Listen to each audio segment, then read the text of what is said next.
ओ शांति।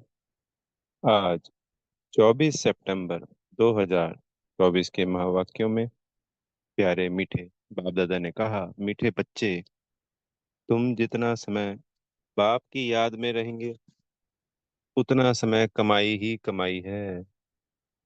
याद से ही तुम बाप के समीप आते जाएंगे। तो बाबा की याद से हम आत्माओं के विकर्म दग्ध होते जाते हैं। आत्मा हल्की, क्लीन एंड क्लियर होती जाती है। तो जब जितनी हल्की आत्मा होगी उतनी ही बाबा के समीप होगी, सूक्ष्म में भी और स्थूल में भी, दोनों में। प्रश्न है, जो बच्चे याद में नहीं रह सकते हैं उन्हें किस बात में लज्जा आती है? उत्तर, अपना चार्ट रखने में उन्हें लज्जा आती। समझते हैं सच लिखेंगे तो बाबा क्या कहेंगे, लेकिन बच्चों का कल्याण इसमें ही है कि सच्चा सच्चा चार्ट लिखते रहें। चार्ट लिखने में बहुत फायदे हैं। बाबा कहते, बच्चे इसमें लज्जा मत करो। ओम शांति। रूहानी बाप बैठ बच्चों को समझाते हैं, अब तुम बच्चे 15 मिनट पहले आकर यहाँ बाप की याद में बैठते हो। अब यहाँ और तो कोई काम है नहीं, बाप की याद में ही आकर बैठते हो। भक्ति मार्ग में तो बाप का परिचय है नहीं, यहाँ बाप का परिचय मिला है। और बाप कहते हैं, मामेकम याद करो, मैं तो सब बच्चों का बाप हूँ। बाप को याद करने से वर्षा तो ऑटोमेटिकली याद आना चाहिए। छोटे बच्चे तो नहीं होना।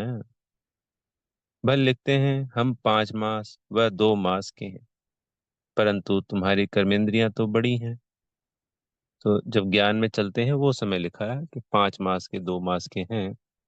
पर बात है कि ज्यादातर सभी तो बड़े ही तो बनते हैं ना, बाबा के बच्चे। छोटा बच्चा तो बनता नहीं। तो रूहानी बाप समझाते हैं, बन सकता है छोटा बच्चा, पर ज्यादातर तो बड़े ही बनते हैं। बाबा कहना चाह रहे हैं समझदार हो, बड़े हो। तो रूहानी बाप समझाते हैं, यहाँ बाप और वर्षे की याद में बैठना है। जानते हो, हम नर से नारायण बनने के पुरुषार्थ में तत्पर हैं। वह स्वर्ग में जाने के लिए पुरुषार्थ कर रहे हैं। तो यह बच्चों को नोट करना चाहिए। हमने यहाँ बैठे बैठे कितना समय याद किया। लिखने से बाप समझ जाएंगे। ऐसे नहीं कि बाप को मालूम पड़ता है हर एक कितना समय याद में रहते हैं। वह तो हर एक अपने चार्ट से समझ सकते हैं। बाप की याद थी या बुद्धि कहाँ और तरफ चली गई, यह भी बुद्धि में है। अभी बाबा आएंगे तो यह भी याद ठहरी ना, कितना समय याद किया। वह चार्ट में सच लिखेंगे। झूठ लिखने से तो और ही 100 गुना पाप चढ़ेगा, और ही नुकसान हो जाएगा। इसलिए सच लिखना है। जितना याद करेंगे उतना विकर्म विनाश होंगे। और यह भी जानते हो, हम नजदीक आते जाते हैं। आखिर जब याद पूरी हो जाएगी तो हम फिर बाबा के पास चले जाएंगे। फिर कोई तो झट नई दुनिया में आकर पाठ बजाएंगे, कोई वहां ही बैठे रहेंगे।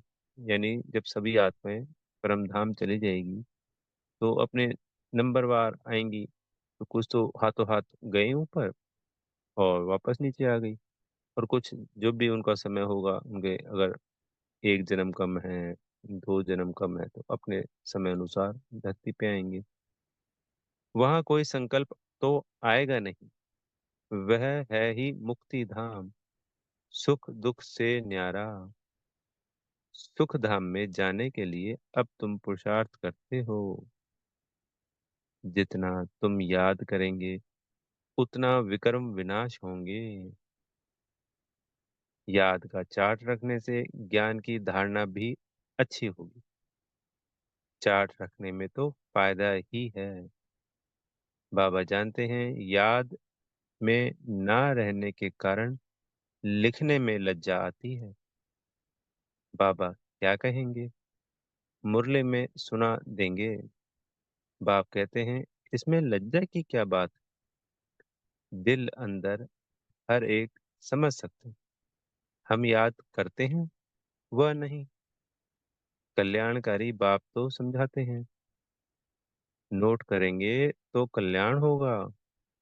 जब तक बाबा आए उतना समय जो बैठे उसमें याद का चार्ट कितना रहा।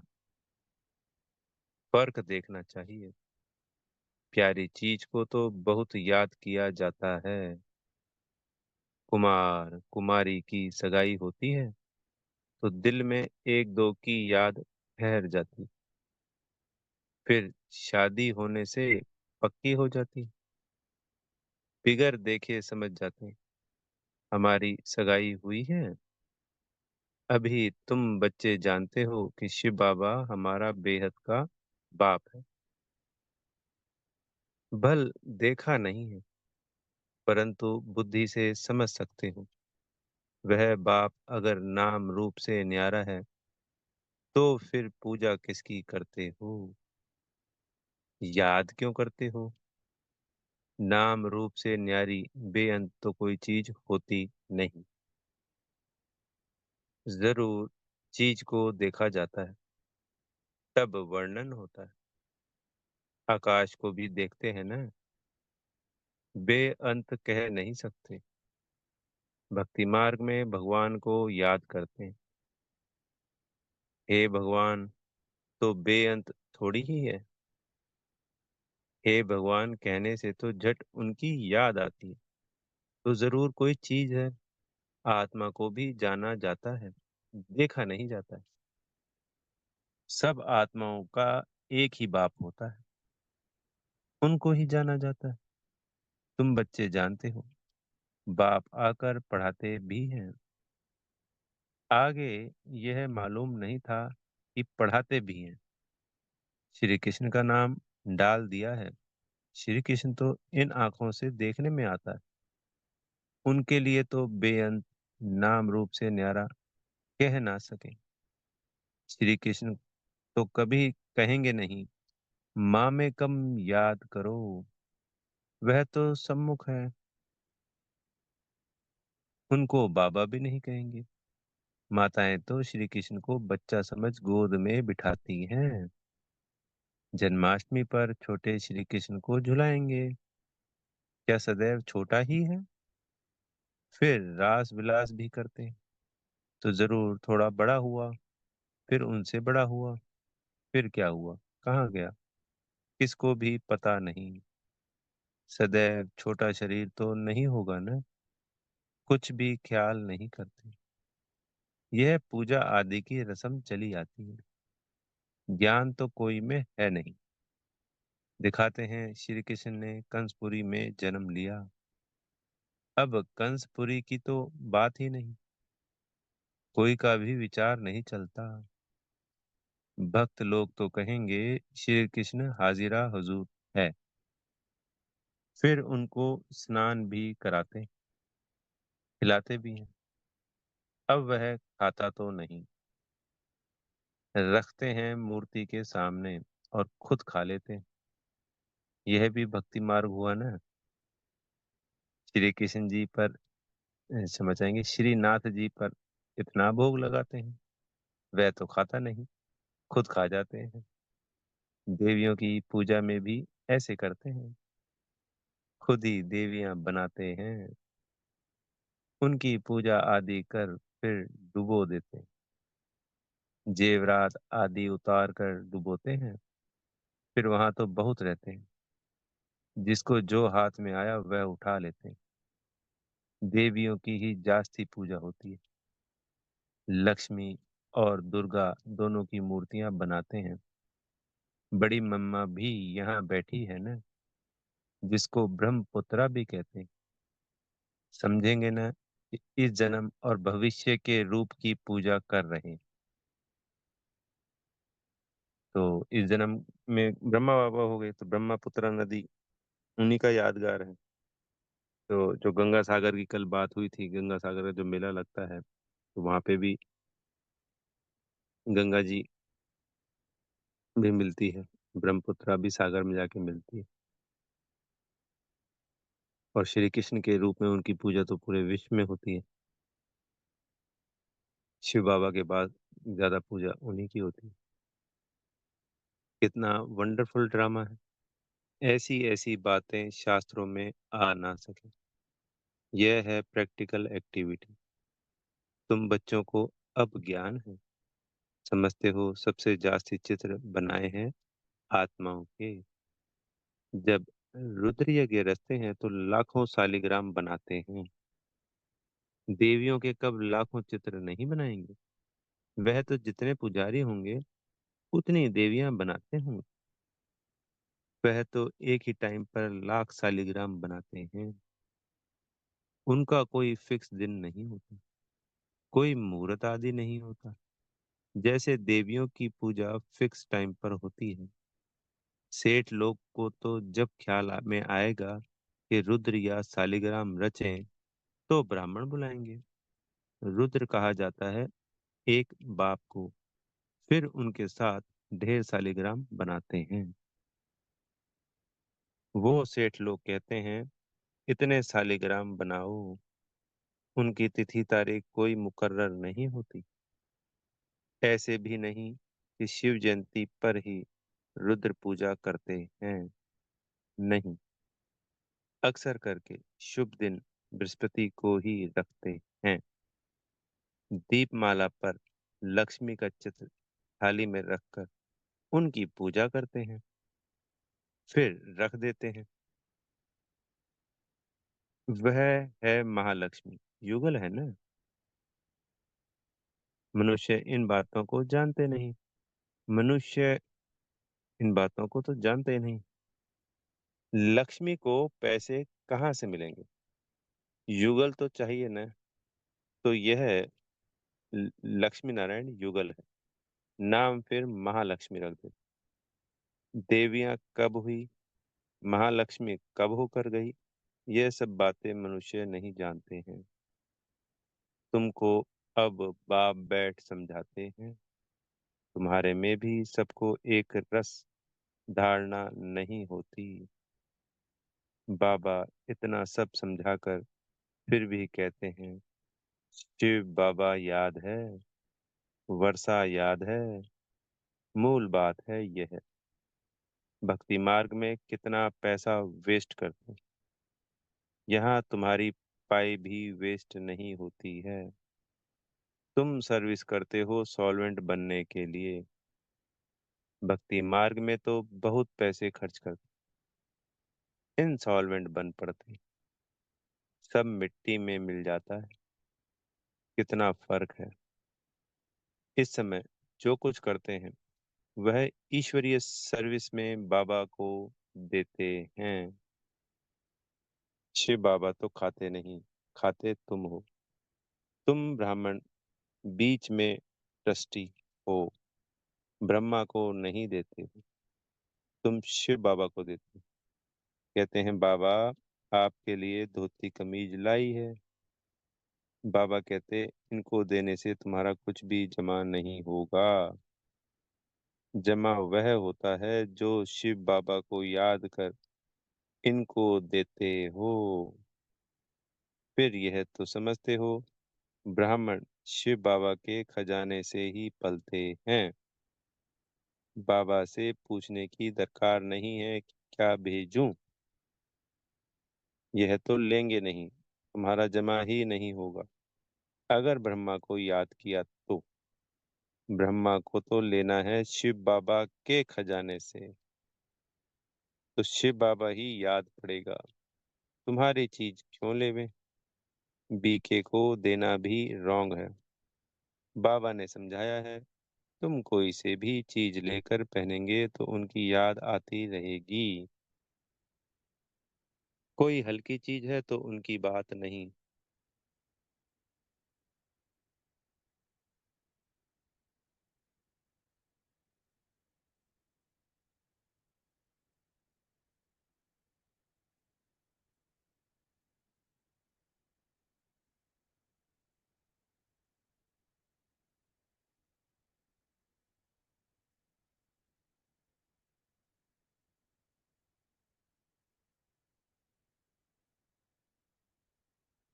अच्छी चीज तो और ही याद दिलाएगी, फलाने ने यह दिया, उनका कुछ जमा तो होता नहीं, तो घाटा पड़ा ना।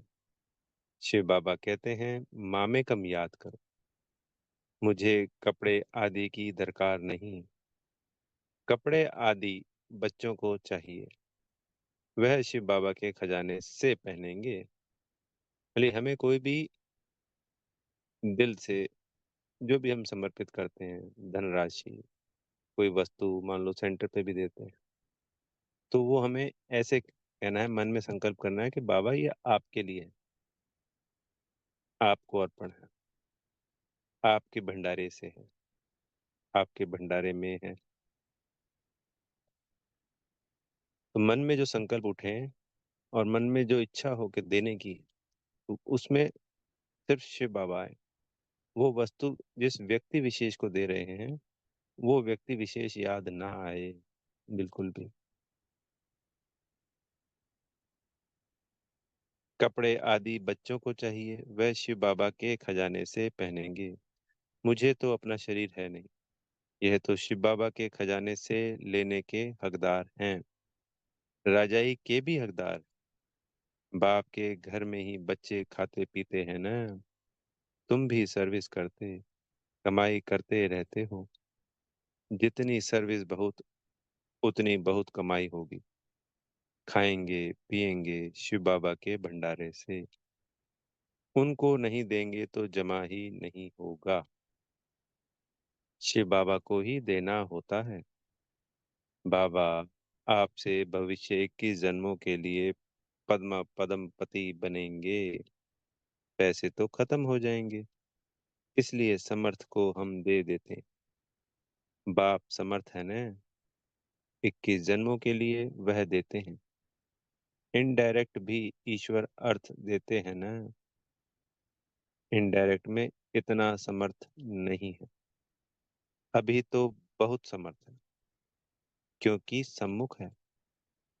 बल ऑलमाइटी अथॉरिटी इस समय के लिए है। ईश्वर अर्थ कुछ दान पुण्य करते हैं तो अल्पकाल के लिए कुछ मिल जाता है। यहाँ तो बाप तुमको समझाते हैं, मैं सम्मुख हूँ, मैं ही देने वाला हूँ। इसने भी शिव बाबा को सब कुछ देकर सारे विश्व की बादशाही ले ली ना। यह भी जानते हो, इस व्यक्त का ही अव्यक्त रूप में साक्षात्कार होता है। तो इस व्यक्त का यानी जो ब्रह्मा बाबा साकार में थे, उन्हीं का जो अव्यक्त रूप फरिश्ता स्वरूप सूक्ष्म वतन में है, उनका साक्षात्कार होता है। इनमें शिव बाबा आकर बच्चों से बात करते हैं। कभी भी यह ख्याल नहीं करना चाहिए हम मनुष्यों से लेवे। बोलो शिव बाबा के भंडारे में भेज दो। मैंने क्लियर कर दिया कि ऐसे बोलना है, इस शिव बाबा के भंडारे में भेज दो। और जहां से दे रहे हैं, वो भी शिव बाबा का ही तो भंडारा है, वो हमारा थोड़ी है। तो इसलिए ये नहीं कहना कि हमारे भंडारे से, जो जहां से दे रहे हैं शिव बाबा के भंडारे से ही शिव बाबा के भंडारे में दे रहे हैं। ये भी शिव बाबा का भंडारा, और जहां दे रहे हैं वो भी शिव बाबा का भंडारा। हम तो निमित्त हैं। इनको देने से तो कुछ नहीं मिलेगा, और ही घाटा पड़ जाएगा। गरीब होंगे, करके 3-4 रुपए की कोई चीज तुमको देंगे। इनसे तो शिव बाबा के भंडारे में डालने से पद्म हो जाएगा। अपने को घाटा थोड़ी डालना है। पूजा अक्सर देवियों की ही होती, क्योंकि तुम देवियां ही खास निमित्त बनती हो ज्ञान देने के। भल गोप भी समझाते हैं, परंतु अक्सर करके तो माताएं ही ब्राह्मणी बन रास्ता बताती हैं। इसलिए देवियों का नाम जास्ती है। देवियों की बहुत पूजा होती है, यह भी तुम बच्चे समझते हो। आधा कल्प हम पूज्य थे, पहले हैं फुल पूज्य, फिर सेमी पूज्य, क्योंकि 2 कला कम हो जाती है। राम की डिनाइस्टी कहेंगे त्रेता में, वह तो लाखों वर्ष की बात कह देते। तो उनका कोई हिसाब ही नहीं हो सकता। भक्ति मार्ग वालों की बुद्धि में और तुम्हारी बुद्धि में कितना रात दिन का फर्क है। तुम हो ईश्वरीय बुद्धि, वह है रावण की बुद्धि। तुम्हारी बुद्धि में है कि यह सारा चक्र ही 5,000 वर्ष का है, जो फिरता रहता है। जो रात में है वह कहते हैं लाखों वर्ष, जो दिन में है वह कहते 5,000 वर्ष। आधा कल्प भक्ति मार्ग में तुमने असत्य बातें सुनी हैं। सत्युग में ऐसी बातें होती ही नहीं, वहां तो वर्षा मिलता है। अब तुमको डायरेक्ट मत मिलती है। श्रीमद् भगवद गीता है ना, और कोई शास्त्र पर श्रीमद् नाम है नहीं। हर 5,000 वर्ष बाद यह पुरुषोत्तम संगम युग, गीता का युग आता है। लाखों वर्ष की तो बात हो नहीं सकती। कभी भी कोई आए तो ले जाओ संगम पर। बेहद के बाप ने रचयिता अर्थात अपना और रचना का सारा परिचय दिया है।